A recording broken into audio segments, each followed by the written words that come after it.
চিরনিদ্রায় চলে গেলেন মাদ্রাসা শিক্ষক রুহুল আমিন।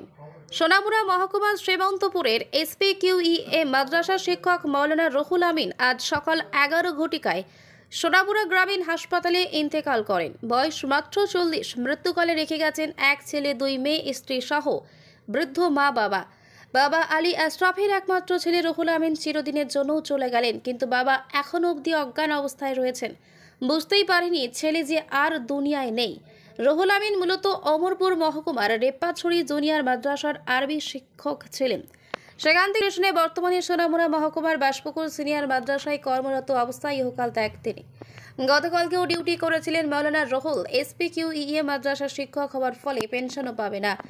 স্ত্রী কিভাবে ছেলে মেয়েদের নিয়ে জীবনযাপন করবে তা নিয়ে চিন্তিত গোটা পরিবার। এমন করুণ অবস্থায় রাজ্য শিক্ষা দপ্তর সহ রাজ্য সরকারি অসহায় পরিবারের পাশে দাঁড়িয়ে সরকারি চাকরি সহ আর্থিক সহযোগিতা করুক, এমনটাই চাইছেন রাজ্যের শিক্ষিত মহল। বিষয়টি নিয়ে মাদ্রাসা শিক্ষক সংগঠনের নেতৃত্বরা রাজ্য শিক্ষা দপ্তরের দ্বারস্থ হবে বলে জানা গিয়েছে। এদিকে রুহুল আমিনের মৃত্যুতে গভীর শোক প্রকাশ করেন ত্রিপুরা রাজ্য মাদ্রাসা শিক্ষক সংগঠনের সভাপতি আব্দুল আলিম, সহ সভাপতি শাহ আলম, মুখ্য উপদেষ্টা সাদিক মিয়া সহ অন্যান্যরা। রুহুল আমিনের মাগফিরাত সহ পরিবার পরিজনদের প্রতি গভীর সমবেদনা জ্ঞাপন করেন ত্রিপুরা রাজ্যিক নাদওয়া সাউথ জোনাল কমিটির কর্মকর্তারা। সোনামুড়া থেকে নিজস্ব প্রতিনিধি রিপোর্ট, ভিশন 24।